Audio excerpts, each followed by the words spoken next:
necessário estudar depois que nos tornamos pais? Olá, me chamo Gisele, sou autista e TDAH, sendo X frágil e mãe atípica. Hoje eu trouxe um tema um pouco diferente, né? Quando me tornei mãe, foi tudo muito novo para mim, como qualquer início de maternidade, né? E eu encontrei, quando eu estudava, obviamente, que eu comecei a faculdade de pedagogia na época que o meu filho mais novo era bebê. E eu, nessas pesquisas pela internet, Instagram, essas coisas, eu conheci a Isa Minatel. E a Isa Minatel me falou uma frase que até hoje eu tenho dentro de mim, que é: nós estudamos a vida toda para ser qualquer tipo de profissão, médico, advogado, dentista, professor, mas a gente não vê as pessoas estudando para ser pai e mãe. Há necessidade de estudar para saber como é o desenvolvimento humano, né? E isso é importante principalmente para identificar se a sua criança está tendo atrasos do neurodesenvolvimento, justamente para que você consiga ter uma intervenção precoce, aquele ser humano tenha uma intervenção precoce e você consiga ajudar a se desenvolver melhor, ajudar a avançar os marcos, né? As crianças, elas do 0 ao 6, elas têm uma série de marcos que elas precisam alcançar, assim como dos 6 aos 12, dos 12 aos 18, né? Eu falo nessa nomenclatura porque é a nomenclatura que eu aprendi na época que eu fiz curso de guia Montessori, que eu sou guia assistente Montessori. Então, Montessori fala muito sobre a primeira infância, a segunda infância, a adolescência e a fase adulta. E na época eu busquei informações, né? O Giovanni não teve atrasos, mas o Wayne teve. E o Giovanni, ele foi uma criança que a gente conseguiu chegar no diagnóstico aos 4 anos devido a uma questão de dificuldade para ele desfraldar. E nessa dificuldade para desfraldar foi a porta de entrada para que a gente chegasse ao diagnóstico de transtorno de espectro autista e portador da pré-mutação da síndrome do X frágil. O Wayne, ele já teve atrasos. Então, assim, quando veio o diagnóstico do Giovanni, o diagnóstico foi mais rápido que o do Wayne. O Wayne está ainda em processo, né? Mas me deu uma surpresa, porque o Wayne teve muitos atrasos do neurodesenvolvimento. E isso por conta da síndrome, né? Então, o Giovanni, ele apresentou atraso no desfraude, chegamos no diagnóstico.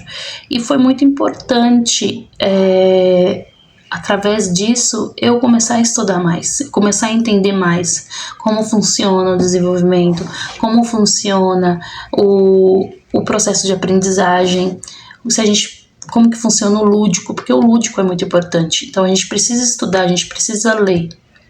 No meu caso, eu fiz faculdade, mas não há necessidade de você fazer a faculdade, mas ler. Livros que eu indico muito, né? Eu tenho uns aqui, mas vou até mostrar para vocês. Esse da Isa Minatel. Temperamentos Sem Limites, que falam dos temperamentos das crianças. Este daqui, que eu gostei muito, que foi a experiência dela com o Petros, o filho dela. Então, esse livro é muito, muito legal. Este daqui é maravilhoso. Você entende o processo do cérebro da criança. Está arriscado quando as crianças arriscaram. Eu tenho esse livro há muito tempo. Tem um outro que eu vou deixar aqui, que é da Maia, né?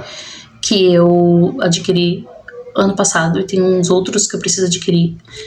Para você que quer ter uma abordagem diferente, tem os da Elisama Santos, que eu gosto muito, esse, Educação Não Violenta, eu gosto muito desse livro.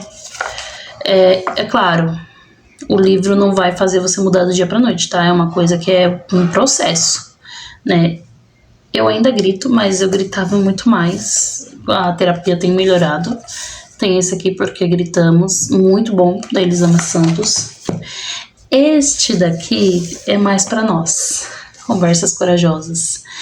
E eu gosto muito desse livro, das Conversas Corajosas, da Elisama Santos, porque ela traz uma abordagem de como a gente estabelece limites, de como a gente tenta lidar com temas difíceis para nós, né? Porque eu acho que é muito difícil a gente ter um diálogo, porque a gente aprendeu a não ter diálogo, a gente aprendeu a consequentemente, por conta da criação, pelo menos eu, a lidar tudo no grito, no imediatismo. Então, quando você começa a estudar, você começa a ter mais conhecimento, você começa a observar mais, né? Tenho outros livros aqui sobre Maria Montessori, que foi uma mulher magnífica, além de pedagoga, ela foi psiquiatra, né? Ela criou o método Montessori, que carrega o sobrenome dela, e a gente aprende a ter um olhar mais